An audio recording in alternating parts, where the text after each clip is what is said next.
இன்றே டவுன்லோட் செய்து உங்கள் ஃபேவரட் ஷோக்களை என்ஜாய் பண்ணுங்க. லக்ஷ்மி, உன் வீட்டுக்கார வேலையெல்லாம் எப்படி போயிட்டு இருக்கு? ஒன்னும் பிரச்சனை இல்ல. நீ இன்னும் 2 வருஷத்துல ரிட்டையர் ஆயிடுவாரு. பெரிய விஷயம் லக்ஷ்மி.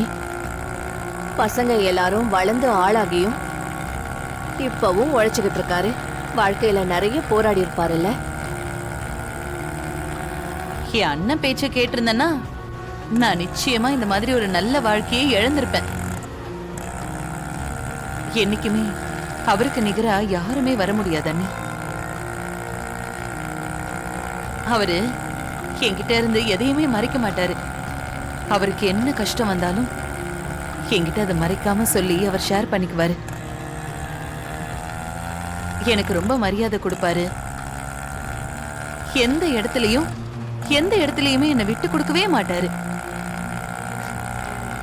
என்ன சுதந்திரமா யோசிக்க விடுவாரு. அண்ணி, ஒரு பொண்டாட்டியா எனக்கு இதுக்கு மேல என்ன வேணும்?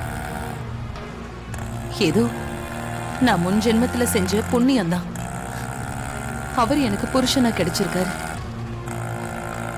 இன்னும் நம்ம குடும்பத்து மேல அவருக்கு கோபம் இருக்கா லக்ஷ்மி? ஓ, அவரு அன்னைக்கு அடிச்சதை கேக்குறீங்களா? சுத்தமா இல்ல. எப்பவோ அதெல்லாம் அவர் மறந்துட்டாரு. அண்ணி, நான் ஏன் அண்ணனை ஏதாவது கோவமா சொன்னா கூட அவர் அண்ணனுக்கு சப்போர்ட் பண்ணி தான் பேசுவாரு. ஆனா இப்ப வரைக்கும் எங்களோட ஆசை ஒன்னே ஒண்ணுதான் அண்ணி. நாங்க ஆசைப்பட்ட மாதிரி சொந்தமா ஒரு வீடு கட்டணும். அது சின்ன வீடா இருந்தாலும் பரவாயில்ல, ஆனா சொந்த வீடா இருக்கணும். சீக்கிரமே கட்டிடுவீங்க லக்ஷ்மி. என் புருஷனும் அதுல ரொம்ப உறுதியா இருக்காரு. அதுக்காக தான் இப்பவும் தினம் தினம் அவர் உழைச்சுக்கிட்டே இருக்காரு.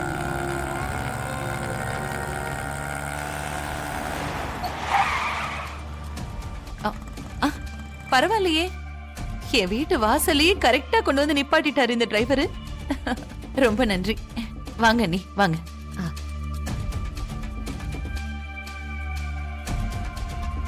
ஆமா, இந்த வீடு உங்களுக்கு தெரியுமா?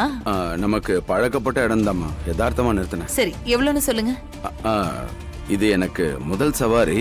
நீங்க கொடுக்கறத கொடுங்க. வழக்கமா எங்க வீட்டுக்கு வர 70 ரூபாய் தான் கொடுப்பேன். நீங்க முதல் சவாரின்னு வேற சொல்லிட்டீங்க.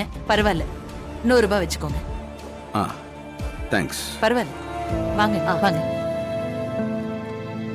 என் லட்சுமியே எனக்கு முதல் சவாரியா வந்துட்டா.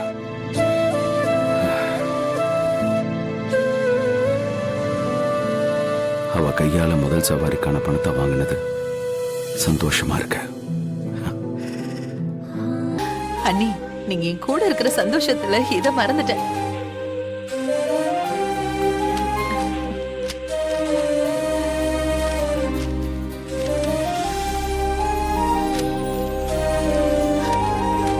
இந்தாங்க அண்ணி, கையெழுத்து போட்டுட்டேன். இதுல என்ன எழுதிருக்குன்னு கூட படிக்க மாட்டியா லக்ஷ்மி? எனக்குன்னு இருக்கிற உறவே என்னை விட்டு விலகிதான் இருக்கு. இதுல இந்த சொத்தெல்லாம் என்ன பண்ண போகுது? எனக்கு உங்களை விட இந்த சொத்தெல்லாம் அவ்வளவு பெருசு இல்ல அண்ணி.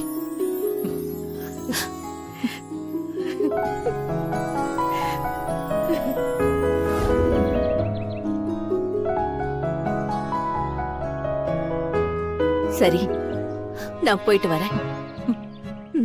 பார்த்து போயிட்டு வாங்க. சரி.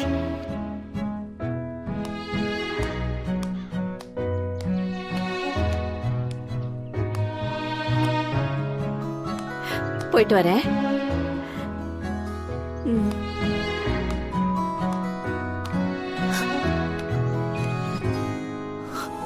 இத்தனை வருஷமா அந்த குடும்பத்தோட ஒட்டும் இல்ல உறவும் இல்லைன்னு நாம ஒதுங்கிதான் வாழ்ந்துட்டு இருந்தோம்.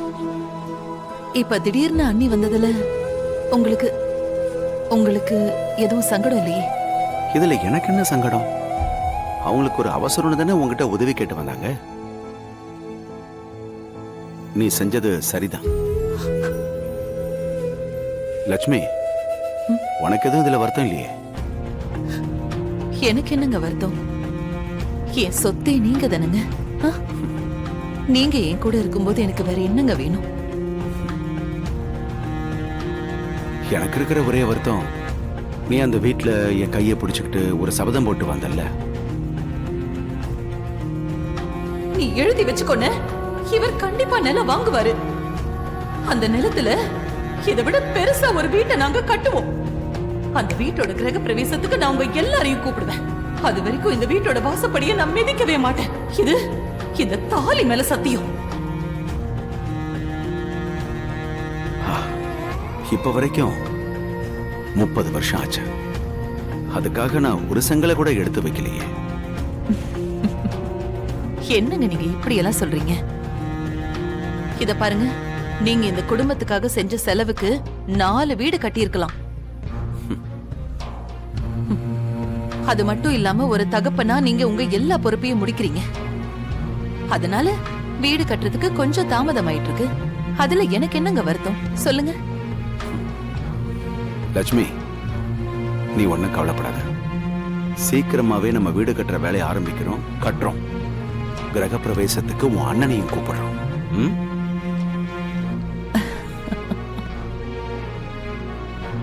எனக்கு உங்க மேல ரொம்ப நம்பிக்கை இருக்கு. லட்சுமி, எனக்கு வேலை போச்சு. நான் இப்போ ஆட்டோ ஓட்டிக்கிட்டு இருக்கேன். நான் இந்த விஷயத்தை உங்ககிட்ட சொல்ல முடியல லட்சுமி.